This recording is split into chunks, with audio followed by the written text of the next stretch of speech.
요한복음 13장 28절에서 30절입니다. 그러나 거기 앉아있는 사람들 가운데서 아무도 예수께서 그에게 무슨 뜻으로 그런 말씀을 하셨는지를 알지 못하였다. 어떤 이들은 유다가 돈 자루를 맡고 있으므로 예수께서 그에게 명절에 그 일행이 쓸 물건을 사라고 하셨거나 또는 가난한 사람들에게 무엇을 주라고 말씀하신 것으로 생각하였다. 유다는 그 빵 조각을 받고 나서 곧 나갔다. 때는 밤이었다. 아멘. 28절에 그러나 거기 앉아있는 사람들 가운데서 아무도 예수께서 그에게 무슨 뜻으로 그런 말씀을 하셨는지 알지 못하였다. 라고 했습니다. 많은 오해가 있었습니다. 29절에 어떤 이들은 유다가 돈 자루를 맡고 있으므로 라고 했습니다. 예수께서 그에게 명절에 쓸 물건을 사라고 하셨거나 또는 가난한 사람들에게 무엇을 주라고 말씀하신 것으로 생각했습니다. 사람은 추측할 뿐입니다. 이 추측이 여기서도 그러하지만 허다한 경우에 맞지 않습니다. 평소에 예수님께서 구제하는 일을 하신 것을 알 수 있습니다. 우리도 구제해야 합니다. 어려운 사람을 돕는 것은 그리스도인이 해야 할 일입니다. 힘이 있을 때 주변 사람들을 돌아보아서 나누어주고 내가 줄 수 있는 도움을 줘야 합니다. 예수님의 12 제자쯤 되면 대단합니다. 그러나 그 중에서도 한두 사람만이 오늘 본문을 이해했습니다. 최후의 만찬석상에서 예수님으로부터 멀리 앉아있는 제자들이 왜 유다가 나갔는지, 예수님께서 유다에게 하신 말씀의 뜻이 무엇인지를 몰랐습니다. 유다가 돈을 맡았으니까 물건 구입차 나가는가 보다 하고 생각했습니다. 가룟 유다도 예수님의 말씀을 다 듣지는 못했을 겁니다. 누가 예수님의 팔자인지를 알았던 사람은 사도 요한입니다. 예수님의 가슴에 바짝 기대어 있었기 때문에 그는 알 수 있었습니다. 누가 알 수 있습니까? 예수님과 가까이 있는 사람만이 알 수 있습니다. 예수님을 가까이 하는 사람만이 알 수 있습니다. 오늘날은 정보화 시대입니다. 아는 것이 정보입니다. 정보는 힘이요 돈입니다. 정보가 없으면 망하고 맙니다. 정보를 가지려고 하고 가진 정보를 나누어 주므로 다른 사람들을 섬겨야 합니다. 몰라서 어려움을 당하고 불편하고 병에 걸리는 분들이 있습니다. 하늘과 땅의 비밀을 알려고 하면 하나님을 가까이 해야 합니다. 다 같이 같은 교회를 다녀도 예수님을 가까이 하는 자는 알고 그렇지 않으면 모릅니다. 우리의 신앙 상태가 어떠합니까? 하나님으로부터 멀리 있기 때문에 성경 말씀을 오해하지 않습니까? 하나님께로 가까이 다가가시기 바랍니다. 매일 새벽 기도함으로 하나님을 가까이 해야 합니다. 늘 말씀과 기도로 하나님을 가까이 해야 합니다. 하나님과 긴밀한 관계를 맺고 늘 하나님께서 우리에게 성령으로 하시고자 하시는 말씀을 파악해야 합니다. 하나님과 가까이 동행함으로 예수님처럼 멋있는 자가 되시기 바랍니다.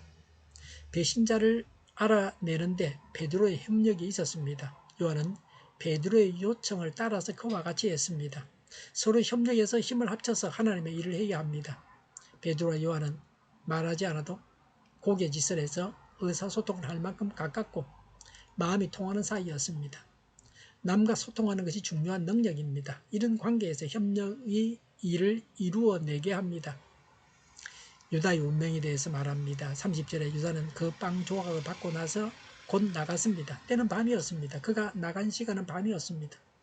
요새는 밤에도 물건을 살 수 있고 할 수 있는 일들이 많습니다. 그러나 그 당시는 밤에는 할 일이 없습니다. 유다가 하나님의 일을 하려고 나간 것이 아닙니다. 배신하려고 나갔습니다. 밤은 어둡습니다. 그의 장래가 어둡다고 하는 것입니다. 유다의 운명은 밤입니다. 어두운 데서는 하나님의 일을 하지 못합니다. 예수님은 유다는 태어나지 않았더라면 더 좋았을 자라고 하셨습니다. 예수님과 동료 제자들을 배신해서 캄캄한 밤과 같은 삶을 살아야 합니다. 사단에 의해서 하나님을 배신하면 어둠과 고통만이 기다리고 있습니다. 유다가 지옥 가서 고생할 것을 미리 보여주는 듯한 표현이 밤입니다. 예수님을 버리고 신앙을 배신하면 그 사람의 장래는 어둡습니다. 우리는 자신의 삶 속에서 예수님을 배신하지 않도록 해야 합니다. 예수님과 더불어 밝은 삶을 살아야 합니다. 오늘 밝아야 하고 미래가 밝아야 합니다. 우리는 빛의 자녀들입니다. 예수님을 가까이 하면 영안이 열리고 신령한 것까지 알게 됩니다. 무지하고 어리석은 자는 말을 해줘도 알지 못합니다. 그래서 배신하고 지옥길을 갑니다. 예수님을 가까이해서 회개하고 늘 예수님께서 알려주셔서 알아야 할 것을 다 아시기 바랍니다. 그래서 성리하시기 바랍니다. 기도하겠습니다. 하나님을 가까이 하겠습니다. 어둠을 멀리하겠습니다. 사단을 물리치겠습니다. 배신의 길을 가지 않고 배신의 길을 가는 자들을 돌이켜서 회개시키고 하나님의 종이 되게 하겠습니다. 회개하고 성례하는 삶을 살겠습니다. 정의가 강물처럼 흘러가게 하여 주시옵소서. 교회가 분열되지 않고 하나가 되게 하여 주시옵소서. 교회가 한 목소리를 내게 하여 주시옵소서. 전쟁이 그치고 평화가 오게 하여 주시옵소서. 성경을 대적하는 자가 없어지게 하여 주시옵소서. 주사파와 공산당과 이적 단체들과 적과 통일로 나아가게 하는 자들이 없게 하옵소서. 이 땅에 다시는 전쟁이 일어나지 않게 하옵소서. 적과 통일되지 않게 하옵소서. 자유민주국가로 전쟁이 아닌 평화롭게 통일을 이루게 하옵소서. 하나님을 대적하는 법과 있어서는 안 될 법을 만들지 않게 하옵소서. 있어야 할 법을 폐기하지 않게 하옵소서. 일하는 자들이 정당한 대우를 받게 하여 주시옵소서. 놀고 먹는 자가 없게 하여 주시옵소서. 일을 만드는 자가 아니고 일을 하는 자가 되게 하여 주시옵소서. 파업과 시비가 그치게 하옵소서. 눈먼 지도자, 악한 지도자, 자기 배만 불리는 지도자가 사라지게 하여 주시옵소서. 앞을 보고 선한 것을 분별해 살고 앞길을 제시하고 섬기는 지도자만 있게 하여 주시옵소서. 하나님께서 주신 건체로 섬기는 자가 강해지게 하옵소서. 지도자들과 이 백성들에게 선한 것을 분별하는 지혜를 주옵소서. 나아갈 길을 알게 하시고 취할 것과 버릴 것을 알고 행하여 흥하게 하옵소서.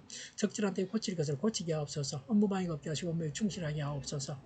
쓰레기 더미를 뒤지지 말고 성경에서 보물을 찾게 하옵소서. 기도하는 기쁨, 응답받는 기쁨, 성도들이 모여서 교제하는 기쁨, 말씀해 주는 기쁨, 예배 드리는 기쁨을 누리게 하여 주시옵소서. 주일 준비를 잘하고 내일은 하나님 앞에 아름다운 예배를 드리게 하여 주시옵소서. 우리 동일교회가 만군원집하게 하여 주시옵소서. 저희의 간절한 간구에 응답하여 주시옵소서. 예수 이름으로 명하노니 모든 병만은 물러가고 몸의 모든 부분들을 온전하게 될지어다. 신유의 기적을 베푸셔서 지금도 저희의 질병을 고쳐 주시옵소서. 병중에 있는 모든 자들을 고치시고 온전케 하여 주시옵소서. 저희와 교회와 나라의 민족을 불쌍히 여겨 주시옵소서. 모든 악한 것들을 제거하여 주시옵소서. 하나님께서 기뻐하시는 교회와 나라가 되게 하시며 경제가 나아지고 경상수지와 무역수지가 흑자를 유지하게 하시며 출산율이 올라가고 출산의 기쁨을 누리게 하여 주시옵소서. 가구 음식들이 건강하게 하는 먹을거리가 되게 하시며 늘 맑은 공기를 마실 수 있게 하여 주시옵소서. 우리 교회 문제들이 해결되게 하시며 청년들의 앞길이 열리고 합교의 영광을 누리게 하여 주시옵소서. 마약 청정국이 되게 하여 주시옵소서. 안개가 없어지고 비 피해가 없게 하시며 비가 더 이상 오지 않게 하여 주시옵소서. 하루속히 수해 복구가 되게 하여 주시옵소서. 오늘도 하나님 안에서 차고 넘치는 삶, 복된 삶을 살게 하여 주시옵소서. 감사와 찬양을 주님께 돌려드리며 예수님의 이름으로 기도하옵나이다. 아멘.